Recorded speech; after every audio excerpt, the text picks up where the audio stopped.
幫我遞支水過嚟，我要飲水啊！嚟啦，開始啊！咁大家有錄冇緊啊！係啊？最近有冇啲趣事分享？阿軒收到佢最新嘅生日禮物，佢好開心啊！我唔會俾回覆。阿軒佢收到咗阿杜送俾佢嘅兩個超大嘅 cushion，個 cushion 係咩咧？就係阿軒啲醜照咯，將阿軒嗰啲鬼上身圖咧就 cap 低啦，跟住整咗兩個巨型 cushion 俾佢夜晚瞓覺攬住瞓。我唔知我阿媽平時入我執房嘅間房時候嗰陣時見到呢兩個公仔會有咩感想？阿媽會嚇親，阿媽心個仔點解咁自戀嘅？我唔得啦仲要自戀嗰啲，仲要自己 J 自己嗰啲口我唔得啦口照。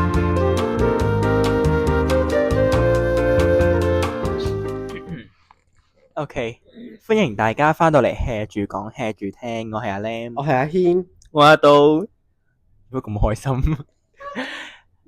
歡迎，唔係，佢係學佢上集佢阿媽嗰啲聲音。冇錯，繼續有阿杜陪住我哋嘅，我哋啫呢個好榮幸係啊！非常之榮幸。咁今日，謝我啦。咁我哋今日嘅即係 topic 有個字咪無言感激咯。我哋而家咪感激係啊，無言感激啊，無言的真。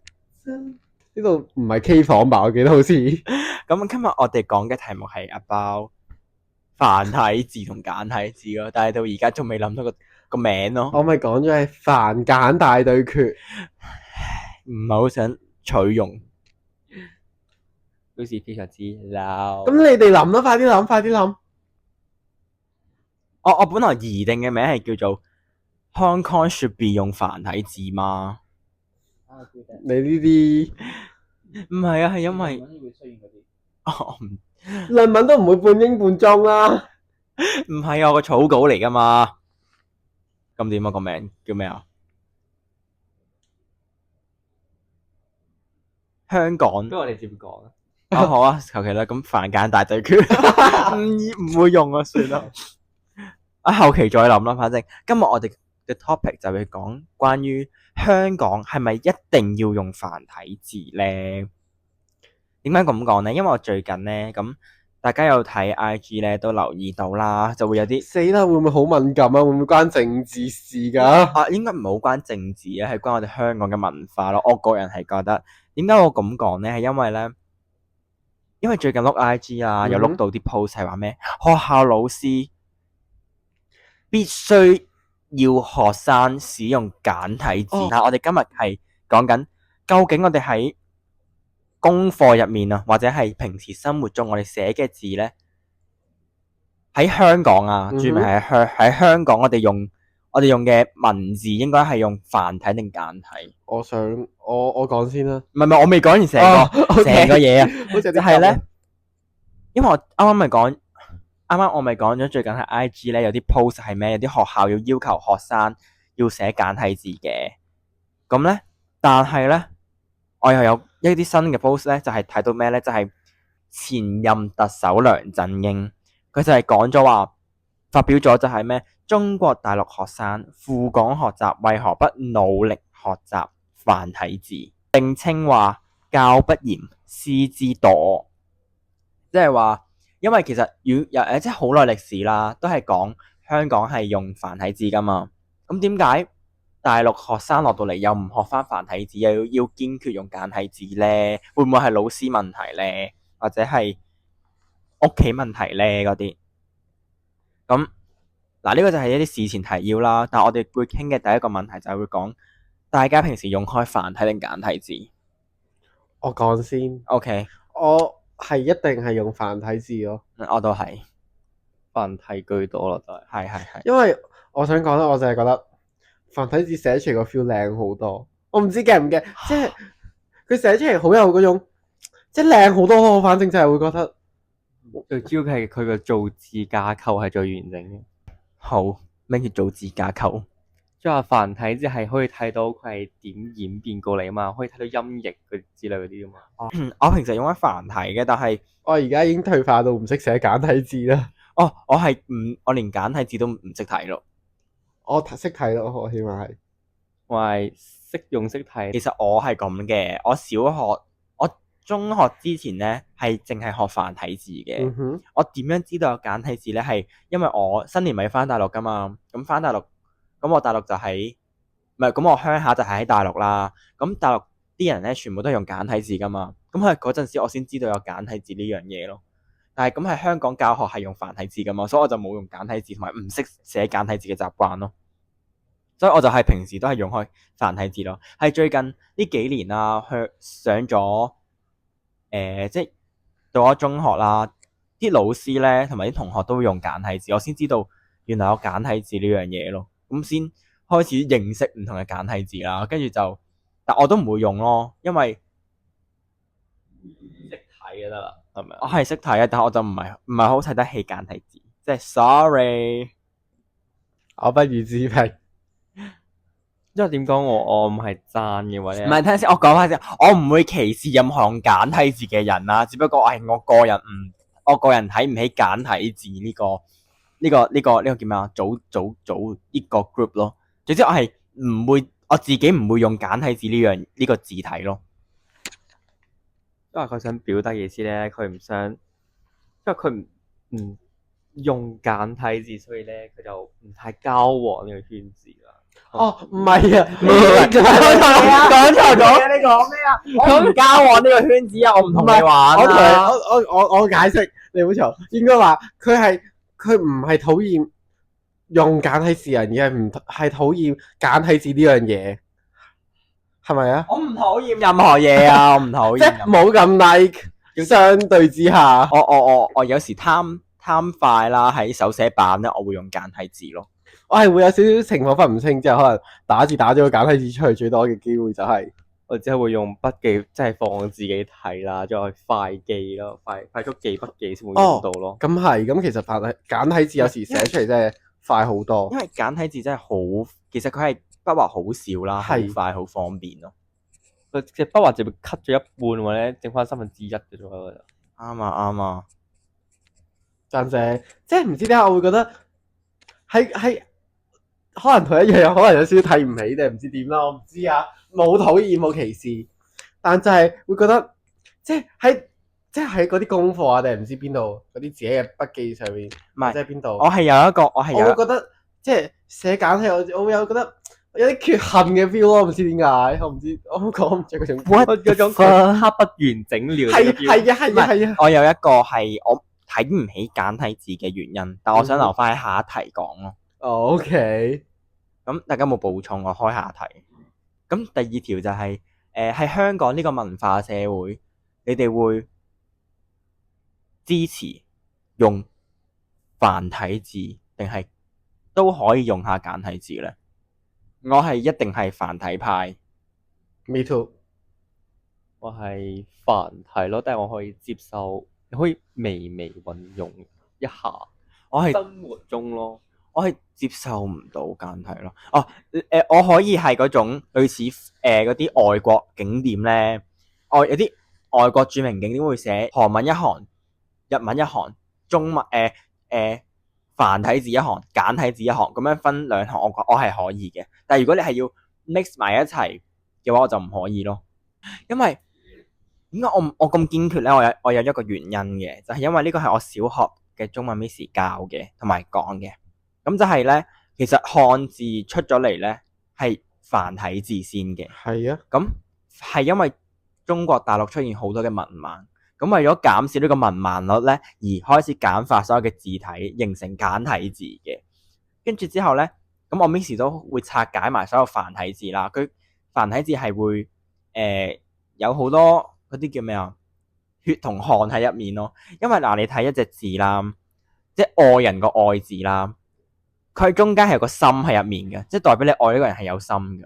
但係你簡體字咧，你個愛係冇心噶，即係代表你愛呢個人係可能係即係唔可以話佢係冇心去愛呢個人，但係你繁體字有多啲底蘊喺入面咯。即係佢嘅含義缺失。係，我 Miss 就係教咗繁體字啦，佢每隻字入面咧都有佢嘅意思喺入面咯，唔係單單一隻字咯，係帶埋意思嘅字咯。即係你單睇個愛字，你就知道係可能係愛情個愛啦，有個心喺入面啦。仲有咩字咧？一時間諗唔到添。所以因為呢樣嘢而搞到我係有少少睇唔起繁體字咯。sorry，睇唔起簡體字啊，因為覺得同埋我有第二個原因係因為識用繁體字嘅已經係唔多啦。如果我哋香港人都唔堅持用繁體字，繁體字會消失咯。真係會，即係好明顯 feel 到，即係即係而家連香港都越嚟越少啦，啲繁體字都係越嚟越少用粵語添啦，都變成埋。咁又係啊！新一代佢係偏向於粵語同埋普通話咯。新一代係因為好多新移民咯，哦，咁係，所以係已經變咗好普通話咯。因為佢已經粵語係識講，但係佔比，因為佢變咗佢一個佢唔太常用嘅語言啦。唔係啊，係已經係講唔正啲粵語咯。咁OK，有個第三個問題就係大陸新移民落嚟，應唔應該強迫佢哋用繁體字？我覺得要咯，即係話佢哋新移民嗰啲人都成日講話入鄉隨俗啊嘛。係啊，哦，我個原因同你一樣，即係話來之且安之啊嘛，係咪先？係啊，來你去之則咗，安之，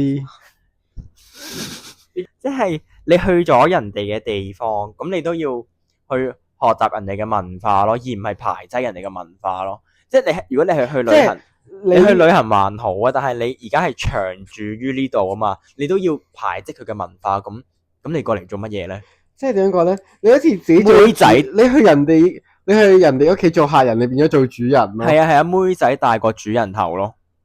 即係好似你去人哋屋企食飯咁樣，人哋可以煮人哋啱心水嘅，但係你唔可以強迫人哋一定要同你食一樣嘅嘢噶嘛。啱啊，嗯哼，即係啱阿 John 就話啲中國遊客嚟香港玩咧，如果我哋唔同佢講普通話，就等於我哋唔尊重大陸遊客咯。吓，咁佢哋邊度尊重我哋啊？係咯，冇你有冇學好你都識講係佢哋嚟我哋呢度旅遊，唔係我哋去嗰度旅遊啦。即係好簡單咁講啦。即係我你去日本啊，佢唔同你講粵語啊，你會唔會話鳩佢啊？你做乜唔同我講粵語啊？你日本人唔係你要咁樣，你去美國咧就喺度問，你幹嘛不和我說普通話？你是不是歧視我咁樣？係咪啊？都想補充翻少少嘢啦。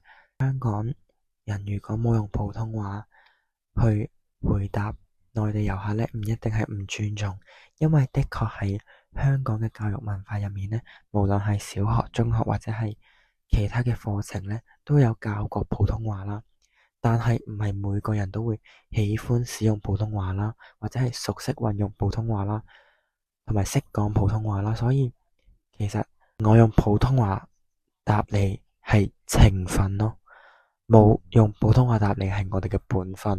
北上發展嘅明星已經係一個活生生嘅例子去印證啦。即使佢哋北上發展，但係佢哋對普通話嘅運用同埋發音嘅標準都唔係最熟練啦，所以沒有用普通話去回應大陸遊客，唔係歧視，而係基於多層考慮之下，先沒有回應，或者係用其他語言去回應。